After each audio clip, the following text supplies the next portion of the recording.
Use this as a lesson for yourself. Treat your negotiation as a scale. What is the landlord offering? Where do the scales sit? And this is what I do in my negotiation. How fair is your offer?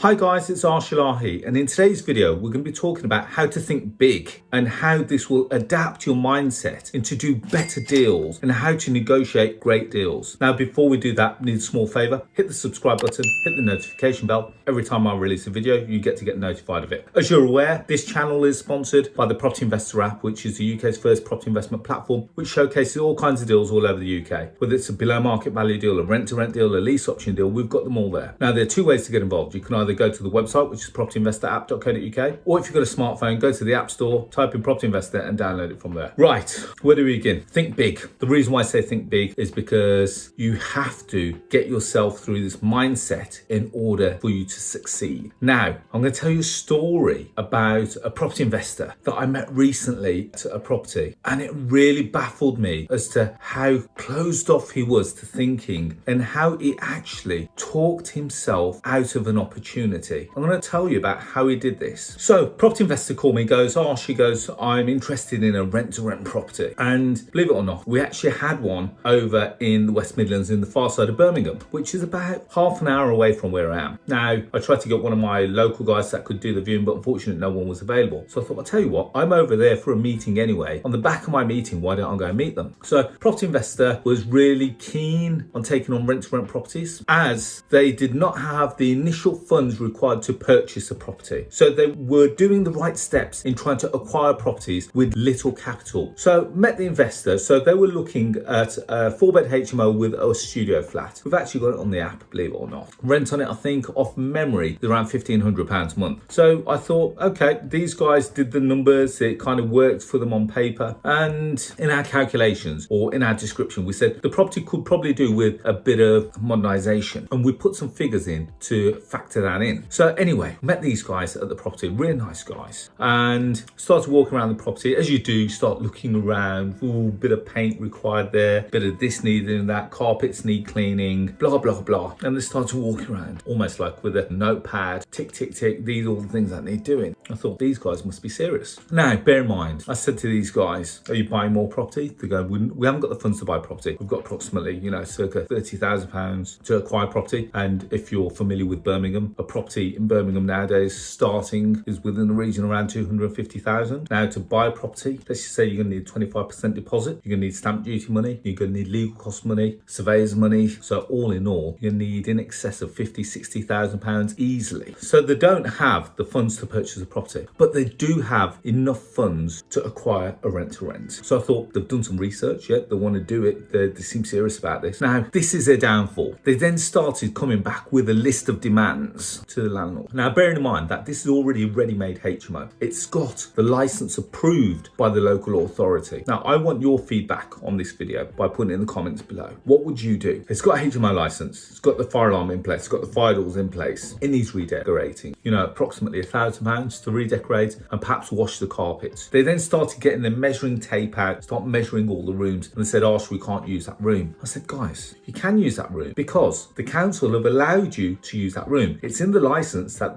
room is lettable. Oh no, we don't think we can let that room. So instantly they start dismissing it. I thought, oh my God, where am I? What am I doing here? And I slowly and surely started to see themselves talk themselves out of the deal. But the landlord just turned around and says, you know what? I don't want these guys. Pretty much get out my house. And I couldn't believe it because the landlord is happy to offer his property on a 3 or 5 year deal. He's actually happy to offer it £1,500 a month. And then these guys then started to say, well, in order for us to take this property off you, we want you to redecorate the whole house. We want you to recarpet the whole house. We actually want you to now come and almost like put in a new kitchen into the house because we think it looks a little bit tired. And I had to pull these guys to one side. And I said to them, guys, be very careful what you do here because you're on the cusp of being thrown out of this property. They go, but Arsh, he goes, we can't do this. It's going to take us a month to get this property ready. He goes, it's going to cost us a couple of £1,000s to get this property ready. I had to pull them to one side and say, guys, remember why you're here. You're here because you can't afford to buy the property, but you've got an opportunity to acquire property in a prime location at a very low capital entry, and it's going to allow you to make money over 3 or 5 years. Yes, it may take you a month to get the property ready, it may take you another month to get the property occupied, but work on the basis that even on a 3-year contract, you've now got 2 years, 10 months to generate a load of income. So don't think short term, think long term. And they just couldn't get it. But I'm putting money into someone else's house. And it was such short term thinking, such small thinking, that I said to them, guys, with your negotiation tactics as you're using right now, I will see you in 12 months. And I almost guarantee that you will not have a rent to rent property. I felt bad by saying that because I'm the person that's meant to be inspiring you. But in actual fact, I'm telling you that the way that you're operating, it's not going to happen. So I'm using this as a lesson for you guys and said, whatever you do, don't do that. They then went in and they said to the landlord, we want you to do all this work. We then also want you to reduce your rent from 1,500 to 1,200. On top of that, we also want a month grace in order for us to then be able to furnish the property and get the property occupied. You know what the landlord said to me? He goes, Arsh, let's get these guys out of the house. Let's stop wasting any more time. So even if these guys came back at the £1,500 a month, I don't think the landlord wants to deal with them ever again. So use this as a lesson for yourself.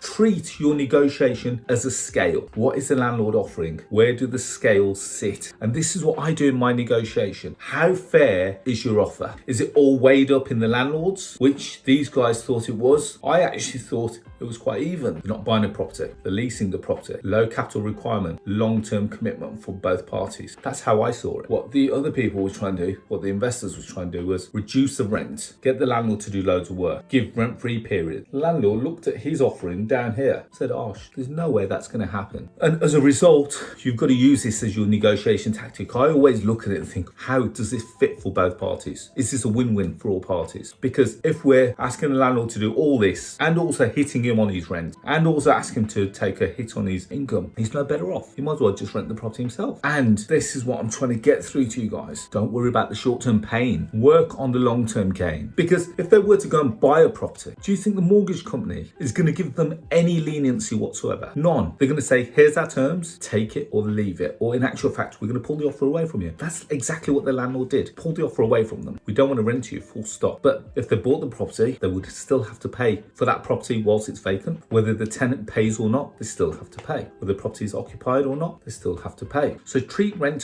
if you're doing this as lease options in exactly the same manner. The only difference is you don't own it and you've not got all the costs associated with owning it. So when we talk about that, we're talking about 25% deposit. We're talking about the surveyor's costs. We're talking about the legal costs and everything that goes along with that. So I really hope that this is hitting home with you, because you've got to figure out what is it that you bring to the table? What is it that you can offer the landlord that no one can else offer? Because in actual fact, when we looked at what these guys were offering, the landlord was actually worse off from renting to these guys, because yes, they may get a long-term let over a period of time, but the amount of work that these guys wanted the landlord to do, the landlord wasn't prepared to do it. That's why he's prepared to offer it on a long-term basis. So if you are doing rent to rent, or if you're out there negotiating, have a look at what your offer and how it stands and the fairness in that offer. And once you start to fine tweak this minor detail in your negotiation tactic, deals will start to go from no to absolutely yes. That I'll be talking to you over the next couple of months about a big deal that I've got going through, and I can't disclose too much just yet, but once I show you how I've structured the deal, we will see how good my negotiation skills are and how we actually created a real balance in the negotiation for a win-win for both parties. It's a big word, win-win for both parties. So there we have it, guys. Hopefully you've enjoyed that. It's a bit of a rant. Don't be that guy that goes in and think, well, I'm the investor, I'm the one that's coming in, I want this, I want that, because you will get shown the door just like these guys did. And as the owner of the Property Investor app, I get it as well, because I get people come to me all the time, say, Arsh, okay, we've seen this deal, we don't want to pay you a fee, or we want to give you a reduced fee. I'm gonna say, well guys, you're not really valuing my worth, because without me, you don't see the deal. Without me, you've not got that deal at that price. So value my worth and you'll get a great service. And it's exactly the same. Sorry, that's a bit of a rant in itself. So guys, hopefully you've enjoyed that video. As always, don't forget to go and listen to lots more free gold information. So I release a podcast every Tuesday at 6 a.m. It's called The Property Rebel. You can find it on Spotify, Stitcher, Apple Podcasts, Google Podcasts, just to name a few. As well as that, if you want to connect with me on social media, find me on Facebook, LinkedIn, Instagram, TikTok, Clubhouse, I think, and Twitter as well, all under the handle of Arsh. And as I said at the start, this channel is sponsored by the Property Investor app, which is the UK's first property investment platform, which showcases all kinds of deals all over the UK. Whether you're looking for below market value deals, rent to rent deals, lease option deals, we've got them all there. Okay, now there are two ways to get involved. You can either go to the website, which is propertyinvestораpp.co.uk, or if you've got a smartphone, go to the App Store, type in Property Investor, download it from there. So on that note, guys, really hope that you've enjoyed it. Bit of realism in this video, but really hope that you've taken a lot away from it, and I look forward to speaking to you very soon. Take care. Bye-bye.